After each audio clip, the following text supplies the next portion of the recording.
Hey guys, it's Jeremy here. Today we have a special guest on the channel, and he's been a great friend of mine since high school. And it's actually really cool because he's actually a graphic designer. He's living in Sydney at the moment. But yeah, just testing out some different content, and hope you guys enjoy. And we're going to be talking about design and all that cool stuff and give you guys some tips. But hope you guys enjoy the video. So yeah, his name is Pramuka Leon. He also goes by the name of PK, which is, like the chewing gum PK. Yeah, you might not know. You might not know if you're in Australia, but yeah. So yeah, PK, let's just introduce yourself. Like where you're from, like how you're finding Sydney. Yeah, what do you mean? Like, tell us a bit about your journey. Hey guys, yeah, I'm a graphic designer based in Sydney, and I've been doing this for 2-3 years on and off. This year, I really started to take it seriously and started to test myself whether I could do, running a small business by myself. And so far, it's been very challenging. And I feel like a lot of people will experience their challenges initially, but after the first couple of months, you start to get the hang of it, and it becomes like second nature. And when you have the drive and passion, anything's possible, I feel like. And Yeah. Since studying at college or colleges, I've realized a lot of this information or design knowledge and process can be learned from just actually doing, being in the field and actually experiencing real life client work and designing for clients. It really pushes that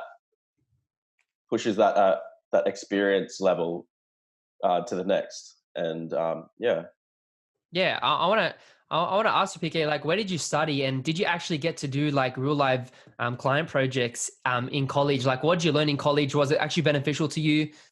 Yeah, so share about your college experience.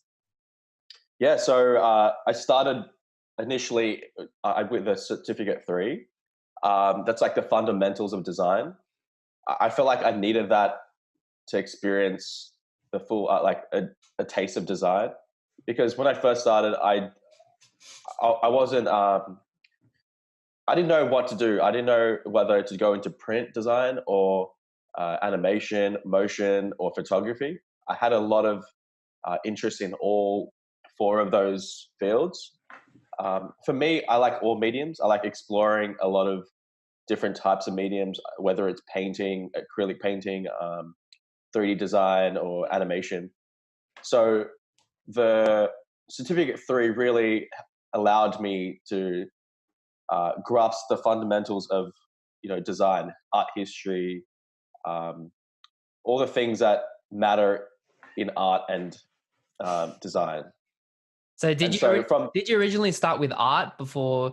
Like, was art your interest before you started getting into design college, or like what was your interest? So I think it all came back to in high school, because I took a media class, and one of my lecturers, shout out to Mr. Rawlins if he's listening, but he really pushed me to study something in design. In this class, it was an information technologies media class. So it was like everything to do with computers and anything to do with computers, like animation, technicalities, designing, coding, maintenance, everything. It was a really good class.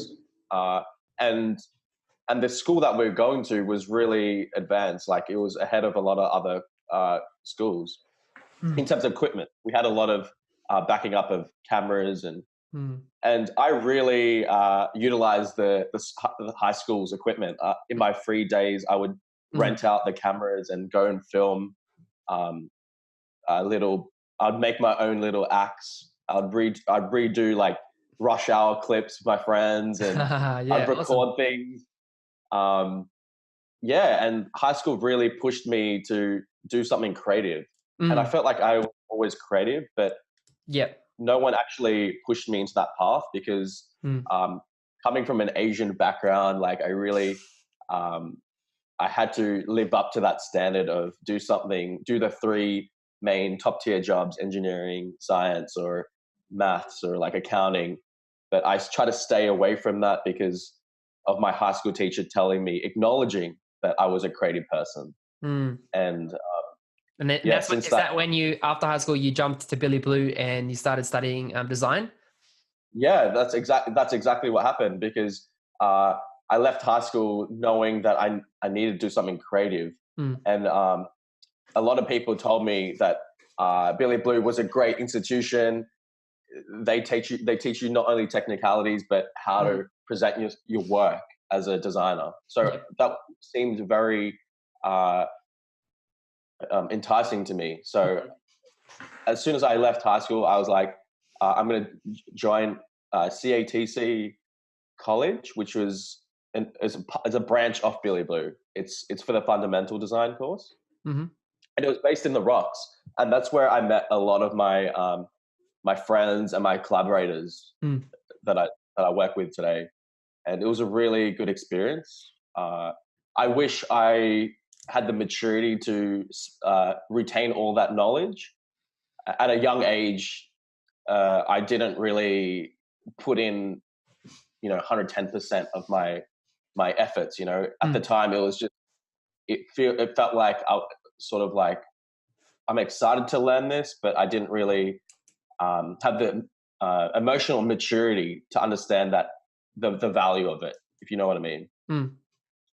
Um, in terms of that, like after the certificate 3, I went straight to my diploma course at Billy Blue, Yep. and that was a really good experience. That's where I studied alongside Michael Musa, Tom Schwiggs. Tom Schwiggs, who's a really good graphic designer right now. He's based in London, and he's doing a lot of like record label designing, and That's awesome. yeah, and Michael Musa is now working for Deus Ex Machina. Yep.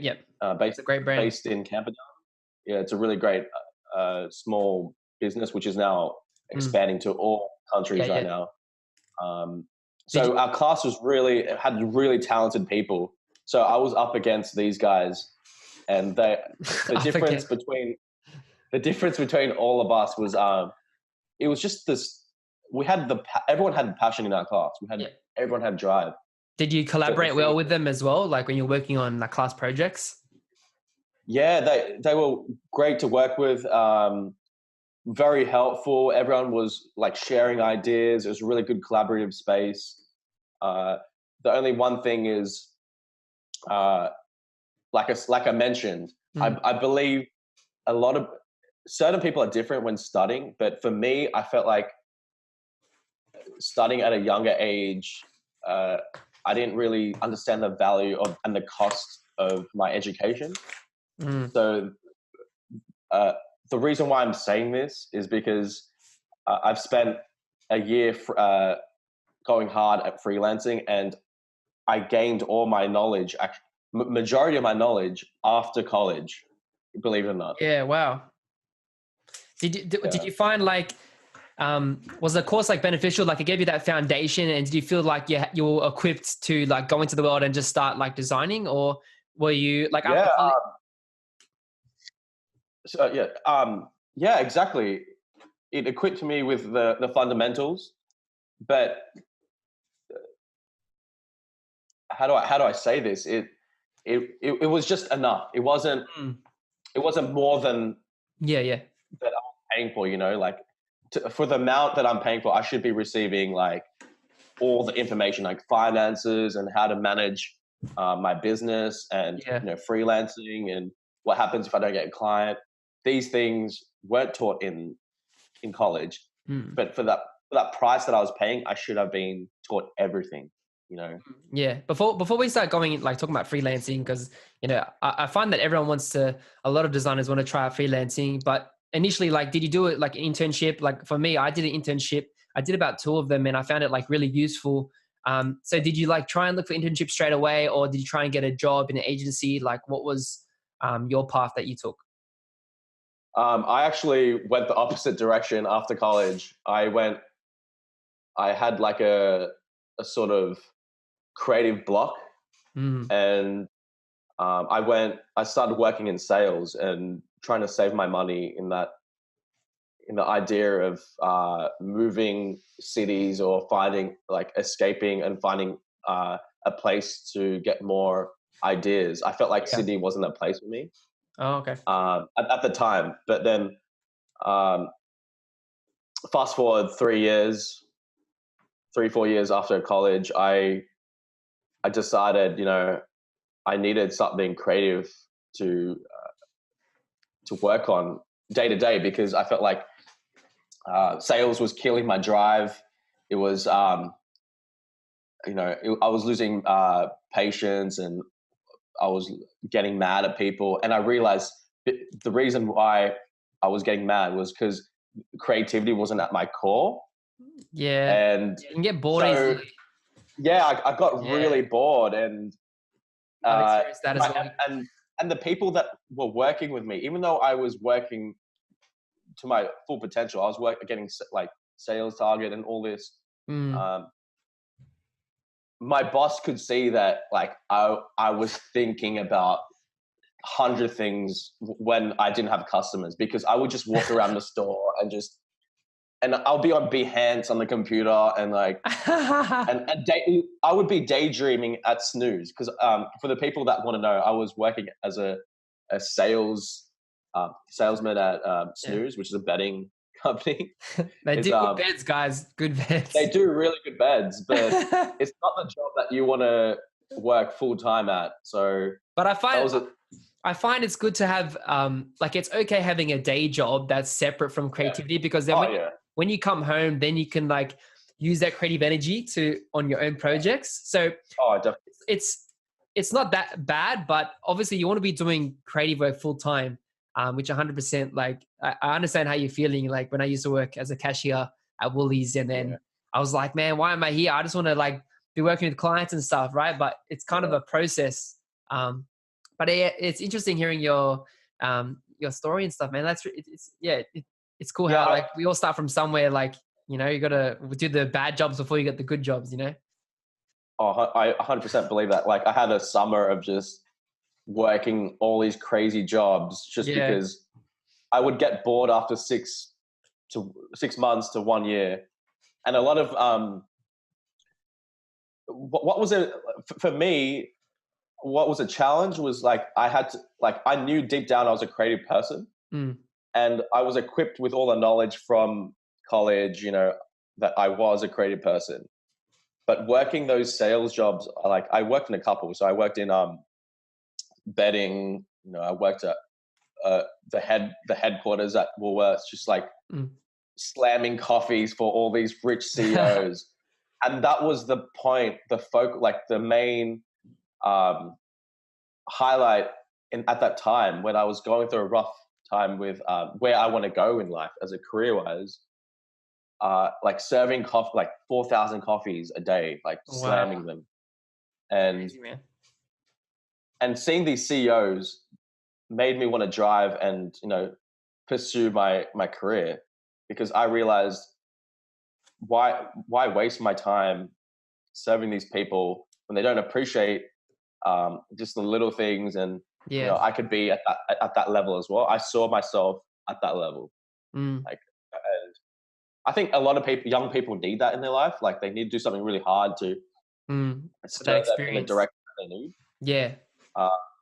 And that job really, working at the betting place and as a barista at Woolworths, it really, it made my creativity, like I was really hungry. I was passionate about it. It gave you that drive, like to go, like I want to do this. Yeah. So like, how did you transition? Did you from that, did you go to freelancing, or were you just doing jobs on the side? Cause like, even for me, I did some jobs in like college. I was doing freelancing gigs. So already I was building my experience while I was studying. Yeah. So that was helpful for me, but like, how did you transition? Like, so I transitioned directly into just doing small freelance jobs here and there.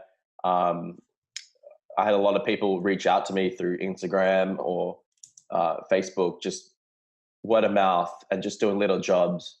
I think my first job was for a food bank in Auburn, Western Sydney, for anyone that doesn't know. I got briefed to design a logo for it's like a food bank that provides meals from supermarkets that were usually going to be thrown away, but they were 100% fine. Like the thing is, a lot of grocery stores throw out a lot of food that's going to be expired for tomorrow. So what the food bank did was directly take that food just before it's been thrown out and distribute it to the homeless people in Auburn. And I thought that was a really great brand to, help and support. So I designed their logo and some flyers for them initially. Yep. And yeah, they ran for like 2 years, and then I think they've moved now to like Newcastle or something. So I haven't heard them since. So. Wow, cool. It was it was a good experience. Like straight after working at sales jobs, like it was something to like look forward to. Like that I had something, like to pursue, like a design role. Yeah, it was a good first experience. Yeah. So I have a question for you. Do you think like print design's dead, or like do you think like we're always going to have that print? Because I know you love doing posters, and you do all those, you love doing identities and logos and stuff, but also doing that print stuff, posters and all the brochures and all flyers and all that cool stuff. But yeah, do you think like there's still a need to have that those print design skills, and not just like doing web design and UI and stuff? Like, what's your opinion? Yeah, I'm a strong believer of print. Even during college, my head lecturer, he really pushed me to study like branding, and he saw that I had a passion for it. The reason being was I like the physical aspect of printing out your designs and actually having like something physical. Everything just like the ink smell, the flat, the texture of the paper, the GSM, the thickness, all these like the embossing, all these things that have been, like worshipped in the field of printing since the printing press, the Gutenberg press. People have been really handcrafting and perfecting letter styles. And I feel like as a creative person, and also as a human being that's able to like read and contextualize writing and understand it, I believe it's a huge importance to our sense of being a human. Like print, like everyone can go digital, but the moment we go digital is like we're losing that sense of our history and what we've worked for so long. These texts have been like the history of writing was like only the smartest people knew how to read initially, like the monks, and then later on they wrote books, and then they spread it around the world, and that's right. And then knowledge was distributed effectively, and everyone started learning, and then humans got smarter, and then civilizations began, and so that's the reason behind why I love print, because it pretty much sparked a new age and a wave of human history. And I believe there's so much there can be so much creativity around printing and the way you design it. And like I feel like people say it's dead, but there's always going to be someone that presents their prints in a really, really effective way, and that outdoes digital any day. The moment you see a digital poster mocked up in comparison to a real like printed copy mock-up, like the printed one always looks slightly better, than the digital, like the digital poster that hasn't been, 100%. That makes sense. Yeah, it does, man. It's good. I love how you're talking about how overall print has always been through the times in history. Like it's important. Like even for me, like I love having that touch and like that texture, man. It's just like having a tangible object is just so good. Like you can't compare that feeling, and it just makes it more real. But yeah, I know your I love your poster designs. Like they're just so abstract and different. And I'm just gonna quickly show like your Instagram, show a bit of like your work. Yeah, sure. But yeah, like what makes you want to do these abstract ideas? Like where do you get inspiration from to do them? Like, you know, how do you get these ideas and why do you like that like abstract poster style? Like I first started designing posters way back in college. I ran a lot of their parties and like their social events. I was part of their social scene. So when I was designing their posters, I realized I had a passion for not only print but advertising things on, you know, just a page, like an A4 page. And then that sparked curiosity for me. You know, what can I do within the confines of an A4 page?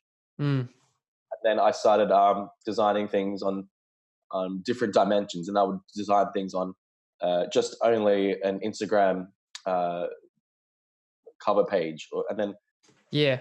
I just kept exploring. That's what it is. It's really exploring what makes your creativity drive and like the hunt for the next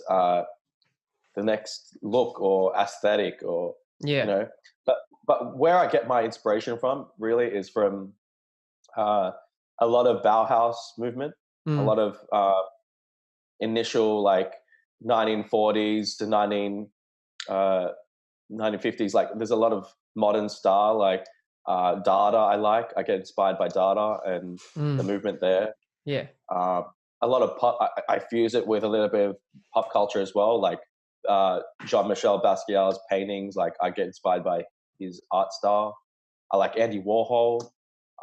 Cool. But I get my inspirations from everywhere. Like it doesn't necessarily have to be like just a few artists. Like Mm, I consume a lot of books and yeah. media online. So I think there's a lot of artists that I get inspired by subconsciously, and it just comes out through my posters. Yeah. Yeah. But if you want to really be specific, I think a lot of my work's being inspired by like Bauhaus and like Russian propaganda posters. Yeah, Propaganda. Yeah, that's interesting, yeah, because man. Love it. yeah, if you search up Russian propaganda on Google, you'll find out a lot of amazing design styles because they were ahead of the game back then. They were really, Yeah, I'm you checking know, it out now.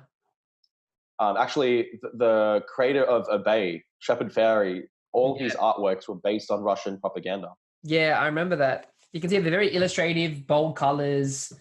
Yep. Um, yeah, bold type as well. A lot of shapes, you know. Yeah, it's interesting, dude. Did you want to share the screen on that? On Yeah, I'll quickly. Yeah, show the viewers what Russian propaganda is. Yeah, here's what we're talking about. Pretty cool. Yeah, very interesting, dude. So Very, very yeah, interesting. as I say, like a lot of inspiration comes from a lot of places. Like, Yeah, it's and really also good. I also get inspired by Sri Lankan and ancient Aboriginal ancient art, like Yeah. uh, the cave paintings. A Mm. lot of that goes into my poster process as well.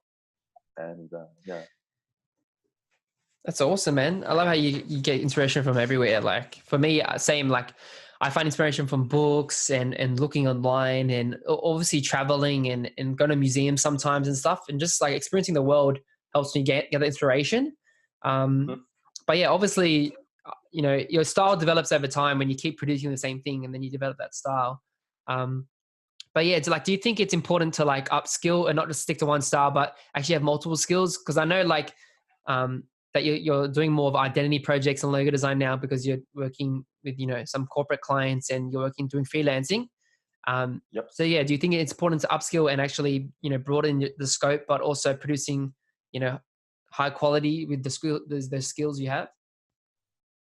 Yeah, definitely. So I believe a lot of designers shouldn't just stick to their niche. Like sometimes, um, actually jumping out and learning a new skill set um, doesn't necessarily have to be a bad aspect, you know, because um, what's known for designers is, you know, master your niche and focus on that niche.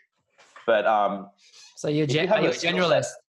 Do you yeah, but if do you being have a a skill generalist? set that you can apply to other areas of design, like for example corporate design and branding, and if you're just good at posters, you can use that skill set and then expand. And that's what Yeah. I did. Like I was really interested in branding for a long time, but Mm. I only started taking the initial steps this year into like doing a whole system, a whole strategy, Yeah. and focusing not only on the design aspect, but the process of business. And that allowed me to understand, it's not just about the aesthetics of designing. Yeah. There's much more. You want to allow the client to excel for a number of years. Yeah. And how can you do that? And those are the challenges that you need to address and you need to figure out as a designer.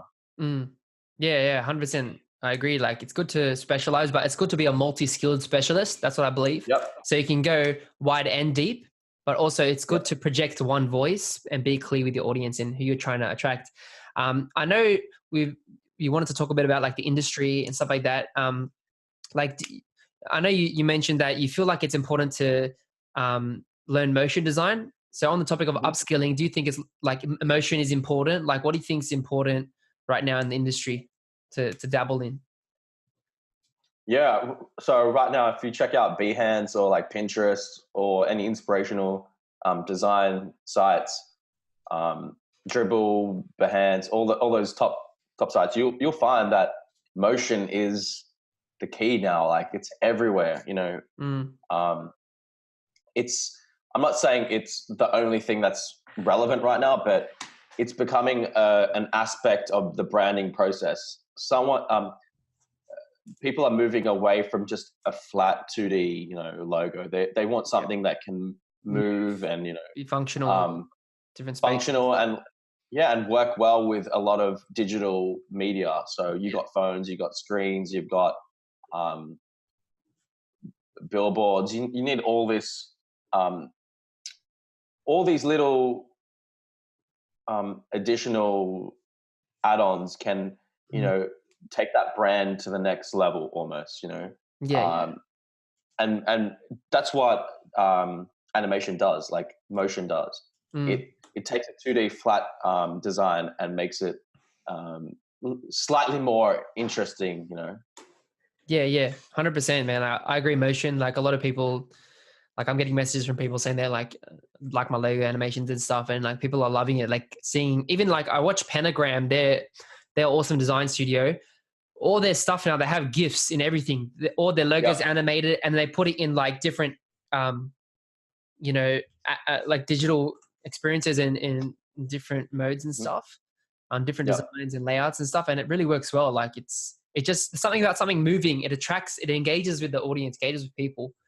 I want to talk a bit about like the industry in Australia. Like what's your opinion? Like, do you think like the creative industry is actually valued? And do you think it's hard to get a job? Look, Australia is great for opportunities. I feel like there's endless opportunities here. And as a young designer who's only been doing it for a little while, for a year now, I feel like that's a tough question actually, because starting off, you kind of had that sense that people are undervaluing you because you're starting off. You can't charge high rates initially, but as you get more experience, you have that confidence to upbid and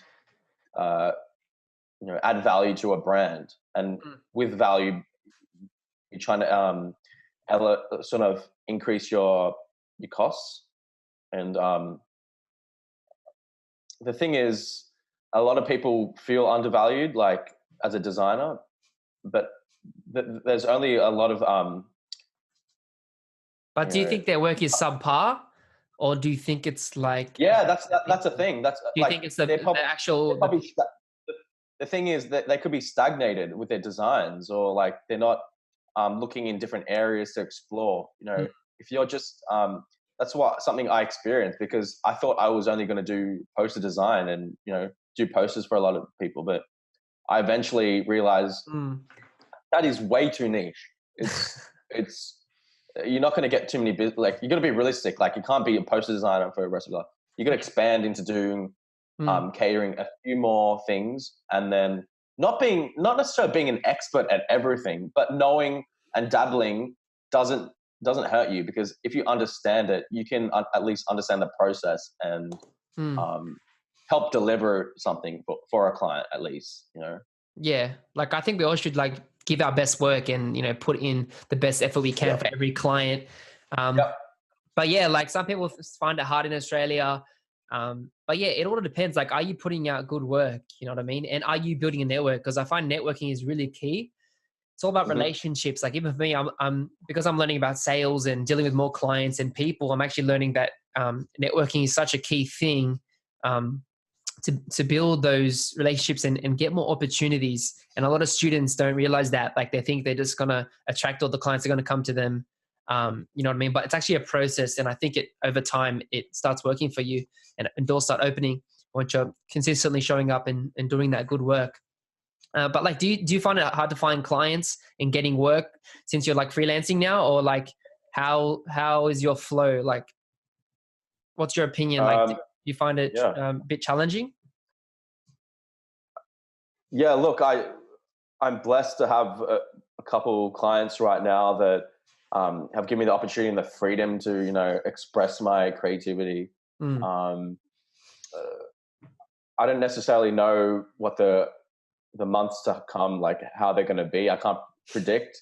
Yeah. But I know that, like, I'm developing a good proposal system, and networking and emailing and reaching out to people is, like you said, like, networking is really, really important, because you never know where someone can just message you and collaborate with them, and then expand into a job where it can lead you into a new design role, essentially. Yeah. So I like how I do it is just I don't necessarily think into the future, man. Like, unless it's yeah. But you got to, like, it's your business. Like, you should be thinking ahead. Like, how can I attract clients? And like, what? Oh yeah, like, definitely. No, I think like that, but like, I don't necessarily think too much, because like I'll lose focus of what I'm working on right now. Like, yeah, I like, understand. I could be dreaming about another job and forget about the jobs that I'm working on currently. Yeah. And that's something I do to just keep passionate about the brands I'm working with, because I want them to be in my nest, sort of thing. Yeah. I'm nurturing them and guiding them through this process, and even when they finish, I'm going to still be working with them alongside to, if there's any issues, if they lose customers, is that a correlation between the designer and the customer? Is that something I did? So of course it's important to look and project into the future and like see if you're going to get clients. Yeah. But I don't look into details of it, because Yeah, you just want to focus on the present and just the present is important now, because you lose drive and passion from looking to the future. You would be dreaming. But in order to make your dreams reality, you got to have a vision. Yeah. And because you got to run towards the goal, right? Like, do you think, like, do you have personal goals? Like, do you think like it's important to have goals? Like, because you want to grow your design business, obviously, even me too. Like, so I'm setting goals, and I find it helpful. Like, okay, this is my target. Like, if I want to earn 100K a year, then I got to break that down. How am I going to make that 100K a year? What's a monthly, client ratio and the cost and everything, and how am I bringing clients in? So yeah, like, I find it it's important. But yeah, like, what's go. Oh, sorry. Yeah, it's I know it's really important to do the breakdown of the year. I feel like you should have goals, and the importance of having goals is that it allows you to not just be focused on the first couple months, you know, because you in that sense, you need to project like what's your outtake on the year, because you can start off earning extra amount, but in the middle of the year, you'll probably realize that, you know, your expert level has increased or your knowledge has increased. Yeah. So you're going to add more value to customers. Yeah. And how you do that is by restructuring your business or your proposals, and like having a process. Yeah, having a better process, you know. Yeah, 100%. I agree with that. Having a better, it's always good to have a process, because having a process you have a framework to work by, so you know that you're going to get a desired result, a desired outcome, because you're following that process. Obviously, every like project's going to be different, but yeah, I really find it useful to have that process. But yeah, like what's one of the biggest struggles you find as being a designer? I know you mentioned you had creative block when you first started out, like, you know, when you were just working in the sales jobs and stuff, and then like you wanted to travel and stuff. But yeah, like what's one of the biggest struggles being a designer currently? Like, what do you think you've faced, or what do you think people are experiencing? I think the hardest thing, or one of the challenges of being a designer in Sydney is being recognized, like, for your work. Like it's a very competitive field. Yeah, I feel like there's like there's a few main designers in Sydney that get a lot of attention. Yeah. But there are thousands of designers that is a lot need to be recognized. That there are like, you know, they have influences from all around the world. You know. Yeah. There are designers that can cater for different, you know, businesses. You know, like the thing is, the challenge that we face is, how can we get our personality and our design knowledge and, you know, cater for somebody, you know. Yeah, that's the thing that young people face, I think, like how to present themselves, you know, to the public, because you can know a lot of design knowledge, but if no one's actually doesn't know the personal side of you, then there's not going to be any interest at all. You know, you need to add some sort of you need to entice people. You know, you'd be like, it's a bit of sales, it's a bit of, you know, charm. Definitely, there's charm. You need these characteristics now. So, and people don't know this, but like, to get clients, you need to be approachable, and that's definitely something that you don't get taught in college or uni. Yeah, 100%. Yeah, you got to. Yeah, it's key to like have that personality, and like just like, even for me recently, someone like saw my YouTube video and they were like, oh yeah, I liked your personality, and, you know, and I'm just being myself, like being friendly, being polite, you know, being gracious, just being helpful, because I love helping others. And that came through the video. Like they felt that, and that's it's key to like make people want to work with you because of your personality, you know, and it builds that trust, which I think is key, dude. You know what I mean? So we're going to start wrapping up soon, but is there anything else that you find important that, you know, young designers today, even if they're not in Sydney or whatever, like what do you think they should be focusing on right now? Yeah, look, I think a lot of young designers should be focusing on being specific with their design skills. Like, if you're going into animation, try to specialize in animation, and also know what else the industry is relying on animators to do. You know. Yeah. So it's always expanding. You know, like designers need to know, be like knowledgeable on programs, but they don't have to be an expert. What's really important is the process, like how to guide a client from the initial problem, and then figuring out and then delivering a solid logo or a brand or an identity system that the client's happy with. And I feel like a lot of people will just focus on the aesthetics, but it's the process and the business that I can't stress enough. It's really important for young people to understand, because that's what will get you clients and make them happy. You guide them through a solid process. Yeah, 100%, man. Business of a design process. It's great. It's hectic. It's awesome. Well, is there anything else that you wanted to, mention or talk about? Yeah, for young people as well, just be explorative. Like, never settle for less. Always just go and explore and be open-minded, and constantly be learning. Go on Skillshare, utilize YouTube. It's free, go 100%. retain some knowledge. Yeah, check out my channel. Check out Jeremy's channel. Check out my channel. And always test yourself, because the more you put yourself out there, you never know what journey that can bring as a designer. Potential. Whereas before you could just specialize in design, but now we have the internet, so there's many streams of and ways to get your name out there. So you can use YouTube, you can use Dribble, you can use Behance, Instagram Live.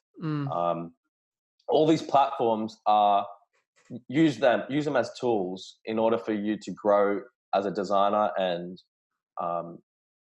test yourself. Like, if you're not good with a camera, put a camera on yourself, practice, and throw it onto YouTube. See how that goes. Yeah, or just start a podcast.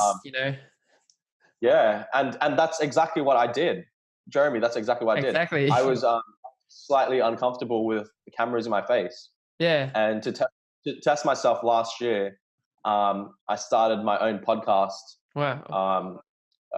It's pretty cool. Just interviewing young people about their what drives them. Yeah. And it's awesome, man. And that's what got me into just being comfortable with talking to clients, because I was used to just a camera just being there recording. So I think that you got to do it. Yeah, that process really helped me, work with clients and and you're getting better. I can even tell, with your talking, and you're able to verbalize your ideas better, which is really helpful. Yeah. Now, awesome, man. Love it. Now, thanks for coming on, man. But I'll quickly summarize some of the points that you mentioned. I think it's really cool. You learn a lot by doing. So that's the best way to learn it, by doing. Sometimes you can have creative block, but the best thing is to travel, get out there, meet people, do different things. Even if you have to do a sales job, use it as a driving force for your creativity. So that's a really good point. Print is still important. So we have to recognize that print's important. Some ways to get inspiration: books, through media, through pop art, through some Aboriginal art, Sri Lankan art, even if you go back to history, that's really good. Always learn new skill sets to upskill. Use YouTube and Skillshare and places like that to upskill. Motion is key for digital media these days, so it's really good to jump into motion. It's a good area.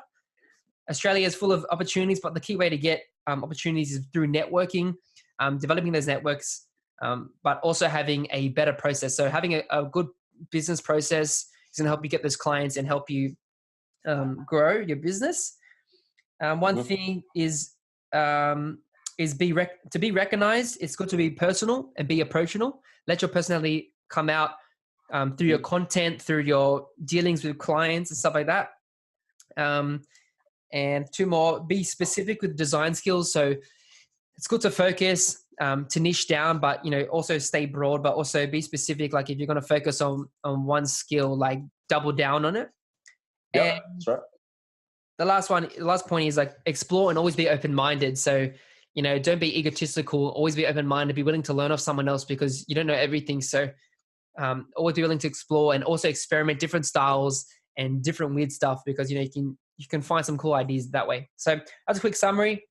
I've got one more question. What advice would you say to your 18-year-old self? 18-year-old self. Okay, I know this one. Don't study at uni or college. Oh, big statement, bro. Big statement, and I'm gonna run with it. No, 100%. Yeah, no, I agree. Did you want to know why? Yeah, go. Give me the. I've studied a lot, and the best way to learn is on the internet. And everyone's different. Like some people need to be like sitting in a course and be around people to network. And look, there are a lot of pros and cons of studying in an institution. I feel like there are top institutions that can deliver, like UTS, COFA, say institution, and Billy Blue as well. But there's a lot of places where you can just learn online. Yeah. And for young people who are going to invest like hundreds of thousands of dollars, or tens of thousands of dollars, before you do that, realize that you could be a step ahead of everyone just by not studying and learning everything online for free. Take a year gap when you're 18. That's the best way, man. And take a 3-year gap. It's not a race, but as long as you get that information and you're better at effectively understanding the process of design and art history, that will allow you to become a better designer, in my opinion, because a lot of young people like myself get really hyped about the scene of design when we're going to go study. We think, oh, we're instantly going to become a designer, and we're going to put our black shades on. I'm going to wear my glasses. I'm going to sit here and drink my lattes, my mochachinos, and that doesn't work because at a young, I think 18 is generally a young age to be studying, and for males specifically, like myself, I was very distracted. It's right after high school, pretty much. 18 is like I was very distracted human being, and I feel like if you can study after the age of 21, you'll retain a lot of information and you'll be more passionate. And the value of studying becomes higher because you understand that knowledge is it's important. High significance. 100%. And that's why I really, if you're gonna go study design at college at a young age, try to just give Skillshare or like YouTube a go. Yep. See how that goes for a little while. Yeah. And that's advice for young people. Yeah, awesome, man. Thank you so much. I know I learned heaps off YouTube, man, when I was in college. Thank you. Yeah. Thank you, man. Well, cool, YouTube man. Yeah, it's amazing, bro. Well, thanks for coming on, bro. Appreciate it, man. You're a good mate. It's just I find it very helpful, like sharing these thoughts and like just helping young designers and people just hear different opinions and voices to learn off.